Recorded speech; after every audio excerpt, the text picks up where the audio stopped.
वर्तमान में social media handle से लेके इंटरनेट और टीवी डिबेट्स पे एक मुद्दा बेहद ही गरमाया हुआ है, जो कि है सरकार के द्वारा हाल ही में लॉन्च की गई अग्निपथ स्कीम।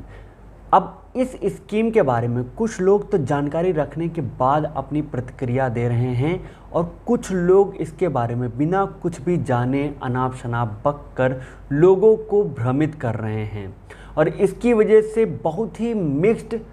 एक रिएक्शन, बहुत ही मिश्रित प्रतिक्रिया लोगों की देखने को मिल रही है। इसलिए आवश्यक ये है कि इसके बारे में सामान्य सी जानकारी ABCD जान ली जाए और इसीलिए आज के इस वीडियो में हम आपको अग्निपथ स्कीम के बारे में इसकी बेसिक जानकारी, इसकी सामान्य जानकारी देने वाले हैं कि इसके अंतर्गत क्या क्या पॉइंट्स सरकार के द्वारा बताए गए हैं। तो अग्निपथ स्कीम के इस वीडियो को बिना किसी अनावश्यक भूमिका के चलिए आराम से प्रारंभ करते हैं।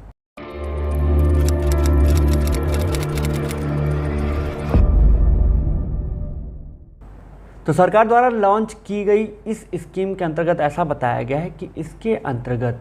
वो बॉयज़ एंड गर्ल्स, वो बालक और बालिकाएं जिनकी उम्र 17.5 से लेके 23 साल के बीच की है, उनको आर्म्ड फोर्सेस में, जहां पर इसमें नेवी भी आती है, एयरफोर्स भी आता है और जो आर्मी आती है, ये तीनों ही आते हैं और इसमें 4 साल के लिए इनको रिक्रूट किया जाएगा, यानी कि इनको चयनित किया जाएगा।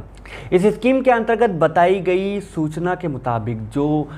सूत्रों के हवाले से खबर मिली है, उसके अंतर्गत ऐसा बताया गया कि इसमें इस साल 46,000 अग्निवीरों को रिक्रूट किया जाएगा, उनका चयन किया जाएगा। अब अग्निवीर क्या होते हैं, क्योंकि इस योजना का नाम अग्निपथ दिया गया है तो इसके अंतर्गत चयनित होने वाले अभ्यर्थियों को अग्निवीर कहा जाएगा।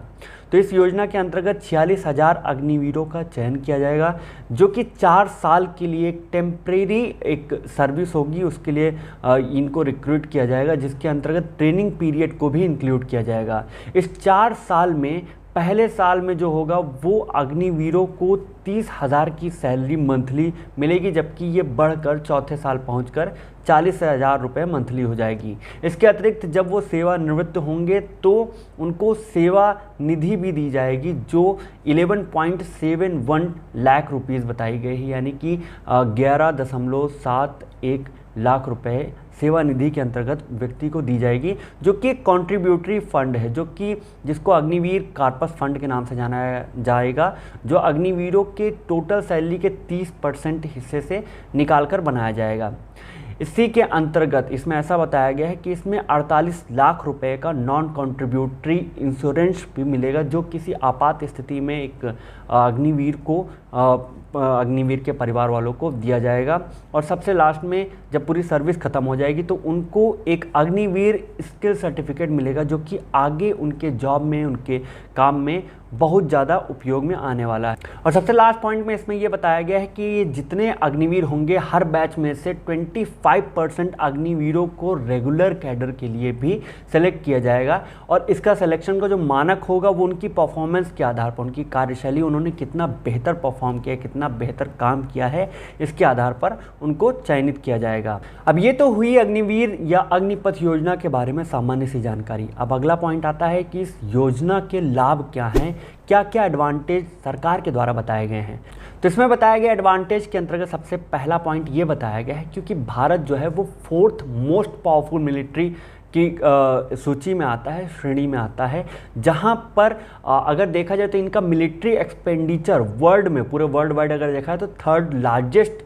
मिलिट्री एक्सपेंडिचर इसका है, जो स्पेंडिंग है वो आता है, जो कि टोटल GDP का 2.7% है, यानी कि इतना खर्चा मिलिट्री एक्सपेंडिचर पर हो जाता है। इसलिए और इसके अलावा इसमें पेंशन से लेके अलाउंसेस और सारी चीज़ों पे बहुत ज़्यादा खर्चा होता है, तो उसको बचाने के लिए ये योजना लॉन्च की गई है, जिसके द्वारा लोगों को देश की सेवा करने का भी अवसर मिलेगा और पेंशन, अलाउंसेस और बाकी सारी चीज़ों पर खर्चा कम होगा, जिससे कि मिलिट्री एक्सपेंडिचर जो है वो थोड़ा सा डिक्रीज़ करेंगे, डाउन हो जाएंगे। इसके अलावा वो लोग जो कि राष्ट्र की सेवा करना चाहते हैं, देश की सेवा करना चाहते हैं, मिलिट्री में भर्ती होना चाहते हैं, लेकिन अपने परमानेंट तरीके से भर्ती नहीं होना चाहते, वो चाहते हैं कि हाँ वो अपना जो काम कर रहे हैं उसको भी आगे कैरी कर सकें और कुछ दिन के लिए देश सेवा भी कर लें, तो उनके लिए ये बेहतर अवसर बताया गया है कि वो अपने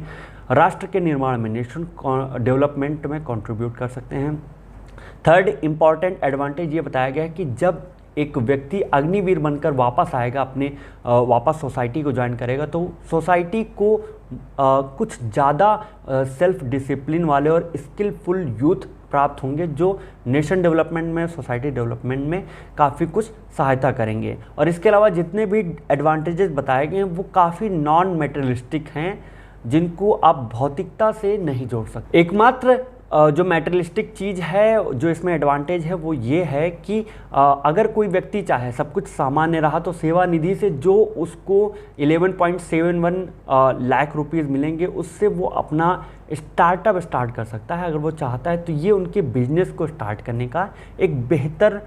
तरीका हो सकता है, एक बेहतर ऑप्शन हो सकता है। नेक्स्ट हम आते हैं इसके डिसएडवांटेज या इसकी बुराई या इसके दोष पर कि आखिर क्या दोष हैं। तो इसमें एकमात्र दोष जो कि कई लोगों के द्वारा बताया गया है वो ये है कि इस स्कीम के द्वारा जो नॉर्मल पीपल हैं, जिनको इस स्कीम के अंतर्गत रिक्रूट किया जाएगा, जिनका चयन किया जाएगा, और वो लोग जो कि एक डिफेंस एस्पिरेंट है, जो कई सालों से 3, 4, 5, 6 सालों से इसकी तैयारी कर रहे हैं, जब से उनको चीज़ें समझ में आने लगी तब से उनके दिमाग में डाल दिया गया कि आपको डिफेंस में ही जाना है, तो उनके मध्य में ये अंतर खत्म हो जाएगा। इसके अलावा इसमें रिक्रूटमेंट का जो तरीका प्रेजेंट टाइम में बताया गया है वो इन दोनों के ही बीच में, यानी नॉर्मल और डिफेंस एस्पिरेंट्स के बीच में जो तरीका था वो मर्ज करके एक ही कर दिया गया, यानी इन दोनों के ही मध्य को अंतर खत्म कर दिया गया है, जो कि काफ़ी सफिशिएंट बुराई है, काफ़ी सफिशिएंट डिसएडवांटेज है, जो इस पूरे अग्निपथ स्कीम को ध्वस्त कर सकता है।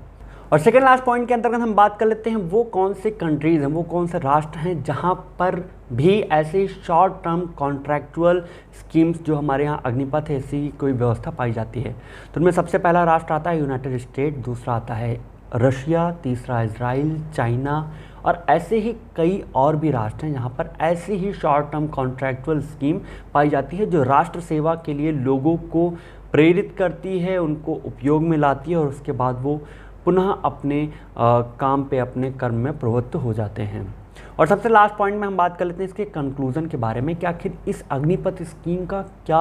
निष्कर्ष निकल के आएगा। तो प्रेजेंट टाइम में इसके निष्कर्ष के बारे में कुछ भी कहना असंभव है, क्योंकि काफ़ी मिश्रित प्रतिक्रियाएं देखने को मिल रही हैं, लेकिन सरकार के द्वारा बताई गई जो तरीके हैं, जो नीतियां हैं, उसके द्वारा यही लग रहा है कि वो लोग जो कि राष्ट्र की सेवा करना चाहते हैं, लेकिन अपना एक जो उनका पहले से ही कुछ सेट है वो नहीं छोड़ना चाहते, जो कुछ ही समय के लिए राष्ट्र की सेवा करने के बाद अपने किसी दूसरे काम पे लगना चाहते हैं, उनके लिए ये बेस्ट अवसर है। और बाकी हाँ, हो सकता है इसमें कुछ बुराइयां हैं, लेकिन प्रेजेंट टाइम में जैसा इसका विरोध देखने को मिला, जैसे वायलेंट प्रोटेस्ट के थ्रू राष्ट्र की संपत्ति को, पब्लिक प्रॉपर्टी को और साथ ही साथ प्राइवेट इंडिविजुअल को नुकसान पहुंचाया जा रहा है, ये पूरी तरह से निंदनीय है, घोर निंदनीय है। और ऐसे हर एक कृत्य की हम घोर निंदा करते हैं, आलोचना करते हैं कि ऐसा नहीं होना चाहिए। बाकी हमारा अगला वीडियो प्रोटेस्ट इन इंडिया, क्या भारत के अंतर्गत दिया गया प्रोटेस्ट है वो राइट्स में आता है, फंडामेंटल राइट्स में आता है या नहीं, इसके बारे में आने वाला है। तो उस वीडियो को प्राप्त करने के लिए हमारे साथ बने रहिए, हमारे साथ जुड़े रहिए, हमारे चैनल को सब्सक्राइब करिए, और अगर आपको वीडियो पसंद आया है तो शेयर जरूर करिएगा। धन्यवाद।